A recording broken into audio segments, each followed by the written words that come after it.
We are witnessing America as a failed social experiment. How do we tell this story in a way that builds the kind of emotional momentum that colorblind ideology builds? So many young brothers and sisters of the younger generation find themselves so far removed from the best of their past. What are we going to make out of the nothing we've been given? How do you envision possibility? We are pleased to be joined by a dear friend and a fierce champion for reproductive rights at a time when this is desperately needed. We have the president of the Planned Parenthood Action Fund, Alexis McGill Johnson. Alexis, you're on the tightrope. Thank you so much for joining us. Thank you for having me. We thrilled to have you here. Blessed to have you, though, Sister Alexis, one of the best coming out of Princeton and Yale with my dear blues brother, Rob Johnson. But what a moment we're in, what a grim and bleak one we're in. How are you dealing with this moment? Right. So, look, I think for the last 8 months or so, we've been living in a twin pandemic, both COVID, which has laid bare the systemic racism in our healthcare crisis, in our healthcare system, and as well as the racial reckoning that, the movement that has been long overdue, but certainly underfoot right now. And, and then we were in an election season where, the president has literally failed on everything, on the economy, on COVID, on foreign policy, on our standing in the world, on climate. And their closing argument was always going to be access to abortion, access to sexual and reproductive health care. And, and so to come through in a moment where losing Justice Ginsburg and replacing her with Justice Barrett is just insult to an injury that we've been really grappling with over these last few months. Yeah. I was going to ask you about the implications of, Amy Barrett Coney's appointment, not only in terms of the women's reproductive freedoms and rights, but also to Planned Parenthood. It's been it's been more than an insult, but it's been interestingly challenged. There's been not much in the way of media coverage about the real implications of this. It's if it's just a technicality. So how are you dealing with it inside the organization, and what are you seeing around the country on this issue? Yeah, absolutely. Look, the real threat is that we know that she is a vocal threat to sexual and reproductive health care, particularly abortion, but not just abortion, also birth control, also IVF, like a full span of sexual and reproductive health care. We have 17 cases that are literally one step away from the Supreme Court, including a 6-week ban in Georgia that from 2019. And so, the real threat that Roe could be overturned or just, chipped away until it is in, a name and right only is very real. It's very material. We had a preview of it at the beginning of COVID, though. If you remember, there were a number of governors largely across South and Midwest who decided to use the pandemic as cover to push their political agenda against sexual and reproductive health care. And they limited access to abortion. So in states like Texas, we saw patients driving upwards of 16, 18 hours from Texas to Colorado, in some cases just to access medication abortion, because they weren't able to get access in state. And that's ultimately what's at stake here. That's absolutely what will happen. Some states, if Roe falls, you will be able to decide if it's the right time for you to start or expand your family. And in other states, you will literally be forced into a pregnancy if you don't have the resources to get out of state. And, and that's what we're concerned about under a Justice Barrett, and with the ways in which we've actually used the courts as a stopgap with some of these harmful bans over the last decade, that they have now created this pipeline. She can take her pick. Yeah. No, that's about as grim as we can get, though. I mean, to think that, we've got so many fellow citizens who would choose neo-fascism and therefore have abortion and still think that somehow that's a trade-off that they can live with. So that women's bodies would have that little weight, as it were. And the same would be true in regard to poor women's bodies, black women's bodies, brown women's bodies, and so forth. How do you deal with that kind of grimness as the visionary leader that you are? Because you're right there on the front line having to deal with that trade-off, you see. Yeah, I mean, and it's quite frankly, it's what drew me into, joining the board of Planned Parenthood actually almost 10 years ago. I was never, I was always a race woman. I was raised, certainly for love of Blackness and working really in around issues of race for most of my career. But I was walking down the street in Soho, and I actually saw this billboard with this little Black girl's face on it. And she was just so cute. I just wanted to see what she was selling. And when I got closer to it, the words underneath it said, "The most dangerous place for an African-American is in the womb." And the ways in which Black bodies have been, and Black women's decision making has been demonized, like literally damned if we do, damned if we don't. It just feels like that the ways in which intersecting race and gender in an organization that has traditionally been led by white women, in this moment, it feels like we have to, we've got to dig deeper into like how we are going to center the experiences of Black bodies if we are actually going to get through to the other side and really get back to reproductive freedom. Right, right. Yeah, but it's complicated, as you well know, by the fact that pro-life activists also come out of Black conservative contexts, often church environments and so on, in which many Black women support, at least in principle and in concept, right, pro-life agendas. Have you been in touch with those aspects of the Black community in terms of where we are now? And do you think that people with those views have enough influence to, shave off just enough support for Biden because of the reproductive rights battle that's being waged and their own sympathies with it? Yeah, actually, I mean, I do. I think what we've seen is actually Black American support, particularly for abortion rights, has increased tremendously over the past decade. And in fact, there's a Pew study that suggests they're now as likely as non-Blacks to say that abortion is morally acceptable and more likely to support it in all circumstances, because we understand just like any other disparity, that we will be the ones more likely, to have to make some of the harder choices due to economic circumstances.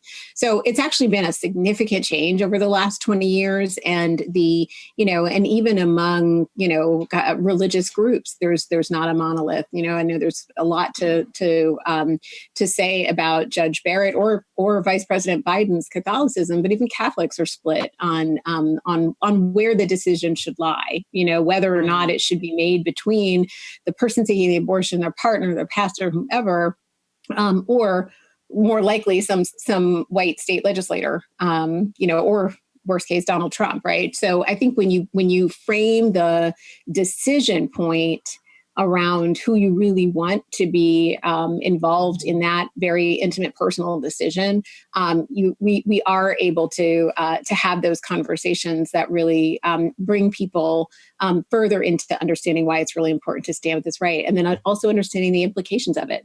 The majority of people who are seeking abortion are actually already parents, right? They're making a decision not just for them, for their families, and those are the ways in which I think they've we've been able to bring people around. Is it partly generational, though? Do you find that the sisters of all colors under 30 have a very different perception and way of looking at the situation than those over 30? Yeah, I actually think what we're seeing from the under 30 generation is how deeply vibrant their understanding of intersectionality is, right? And I think that's actually where an organization like Planned Parenthood has to lean in, right? We talk about centering our patients, but what does that really mean? You know, it's like, yes, like if I look at it through the lens of our patients, to me, that means that they may be coming to us for birth control, they may be coming to us for STI testing or abortion, but when they leave, they may be worried that ICE is going to show up on their job. They may be worried that, you know, police officer may pull them or their son over, and what could happen. And so it's really about living with the, you know, literally the whole experience and the whole patient. And young people inside our organization, inside the movement, have really pushed us to be to really operationalize intersectionality in a way that we haven't had to before, right? Because we could always just use our big voice and platform to talk about choice, and people say that's actually not the most urgent thing right now. You know, it is important, but what's more life and death is whether or not I can walk down this block or not. Wow, that's very interesting. Really interesting. How do you think that would play out? I mean, what might you be doing differently if you were to further operationalize intersectionality in the way you provide services or the ways in which you understand the platform? I mean, it's one of the reasons why we supported, Movement for Black Lives very strongly in the spring, and used our public health voice to say, you know, we are a key part of the public health infrastructure. You know, I've spent a decade doing work around bias and racial anxiety with police officers, with prosecutors, with DAs, and healthcare providers, and they will tell you by and large they don't want to be on call for, to grapple with mental health. They don't want to be they don't have the training to grapple with addiction or other kinds of health crises. And, but the budgets are so skewed that we don't often have the public health representative who is probably overworked to engage. And so, you know, it looks like us using our voice to engage in a conversation and help connect the dots between, when people say defund, you know, one of the things we're really talking about is how we divide resources and how we make sure that everybody is supported to do their work complementary, and ensure that the best care is offered. Right. Yeah. You know, it just strikes me that one of the paradoxes of living in a moment of such deep spiritual decay and moral decrepitude is that you've got right-wing brothers and sisters who say, well, we've got this moral compassion for the vulnerable. And that becomes an argument against abortion. And you say, well, how is the moral compassion going to be changed and transformed so that it embraces Pentagon militarism, predatory capitalism, white supremacist treatment of folk, and so on? And then you say, but what about women's control of their own bodies, as well as then you're concerned about the unborn? Do you see any kind of movement among the right trying to broaden and deepen their self-understanding in which they view themselves as having this moral compassion? You know, I don't think so on the economic condition, right? That I think undergirds a lot of choices that people are making with respect to abortion, although not all, right? I mean, certainly, you know, your right to choose regardless of your economic circumstances is part of the right. But we definitely know that the economic condition is one that, quite frankly, should tie together, you know, more communities in the fight than it does. I have seen a fair share of op-eds just recently about people who are pro-life, and they are making choices to support Joe Biden because they also believe that Black Lives Matter. And so they are wrestling with kind of how to be consistent in their in their philosophy, and one would hope that would translate. But I don't find that the narrative that the anti-abortion activists are pushing, it continues to stop at at delivery, right? It doesn't actually support access to schools. It doesn't support access to the Affordable Care Act even, and I think that the proxy that you see around anti-abortion, it maps onto a whole bunch of other problematic issues that are largely racialized, and I think is really what we're up against when you look at actually how the evangelical community became so active around anti-abortion and in politics. Yeah. I think you're so right. Yeah, it's really a shocking gap of analysis, right? That, all of this support happens for an unborn child, right? Who's completely dependent physically on their mother. And yet, once they're born, they're just cast to the wind. Poverty, hunger, healthcare access, education, all the things we're talking about just disappear. But let me ask you a sort of tangential question, because we've got a dear friend and brilliant leader of, Planned Parenthood. So I have a kind of tech reproductive question. Are we in any way moving even haltingly toward technological answers that would, in a sense, supersede the practice of abortion, that would give women's reproductive rights greater stable sort of stability in the environment, so that we wouldn't really be in this abortion battle? Of course, we'll have a new battle, I'm sure, but is there anything that is in the sort of tech pipeline that might change the game insofar as not push us back to where we might have been before Roe versus Wade? Well, I think, I think medication abortion has done that, where it is, where it's tied up is in regulation, and I think that, that as a very important advancement for people to be able to, to manage, in many cases, at home, once they've gotten the prescription, their own, the termination of their own pregnancy. I think that and in many of these cases, as I was telling you, people were driving out of Texas during the pandemic, or out of Ohio out of the pandemic, they were largely going to pick up pills and going back home to use them.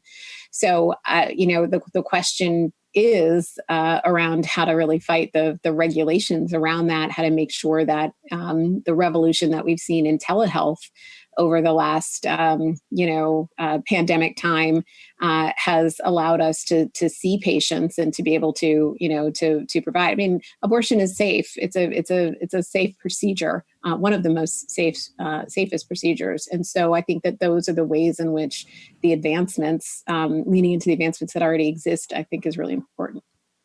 One just wonders whether deep down it's a question of a certain indifference and callousness that can easily be cast in the language of compassion, because we ought to be deeply compassionate about the vulnerable. But when you're actually talking about not just stopping at deliverance, but also the compassion for the woman who has to make the decision, whether there's just a cutting off of a certain kind of flow of genuine compassion, and how do we account for that? One wonders. And I think it is. It's about control, right? I mean, it's about. It's hard to have compassion when you are trying to control and deny people freedom, and I think ultimately that's what this fight is about, and that we do have to use the language of, denying someone's ability to imagine their own future, right? And that fundamentally starts with your ability to control your own body. And so if you cannot control your own body, you can't make all the determinations about how you want your family to live.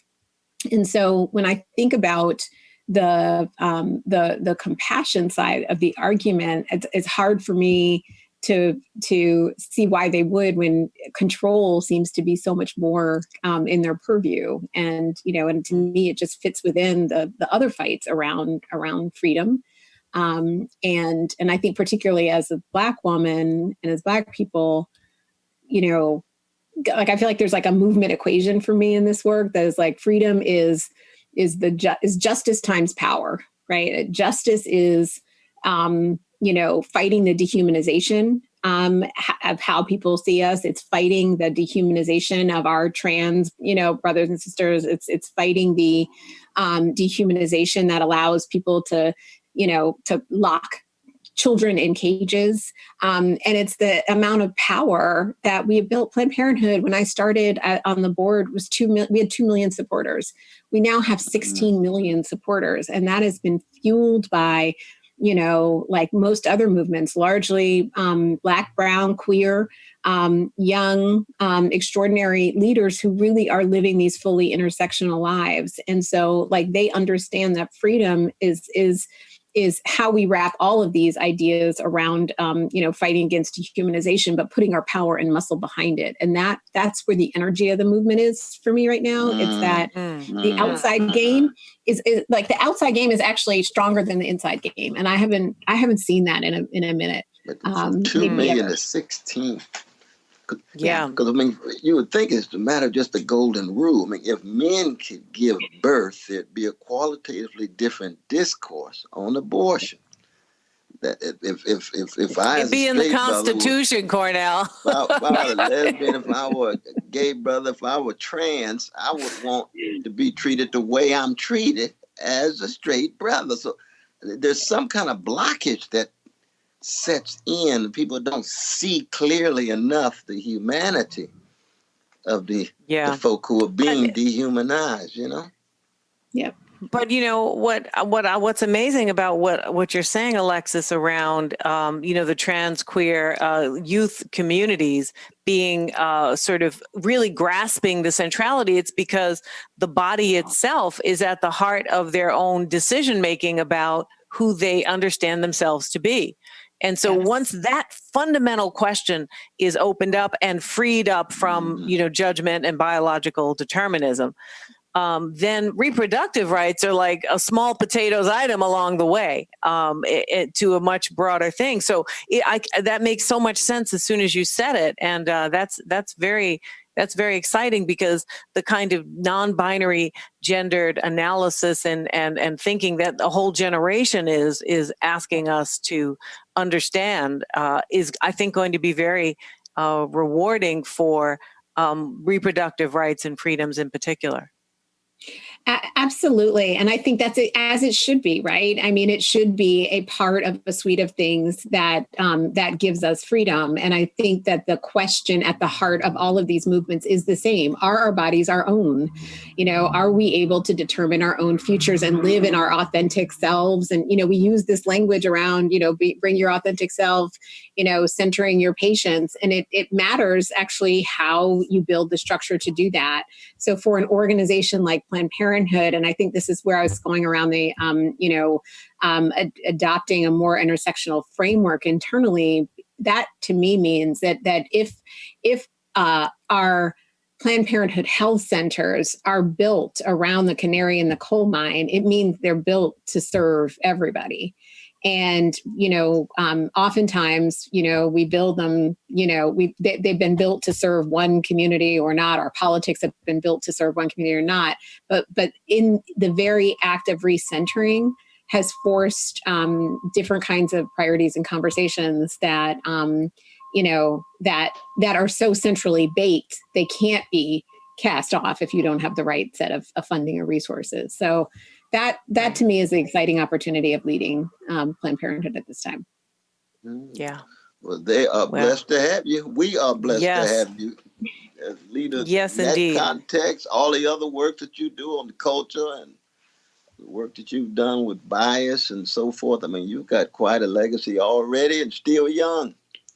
I'll tell you, you got three legacies, running simultaneously. It's amazing. That's the truth. Well, I started out with both of you all, so I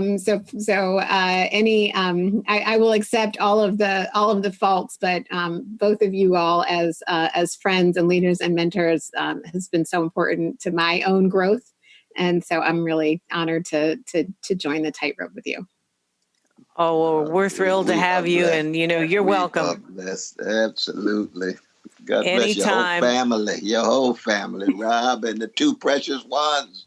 Yes, indeed. I'm sure they're must be so much taller than the last time I saw them at this point. They're just growing.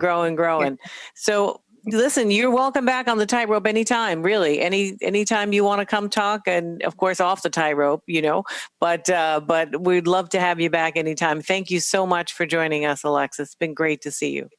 You too.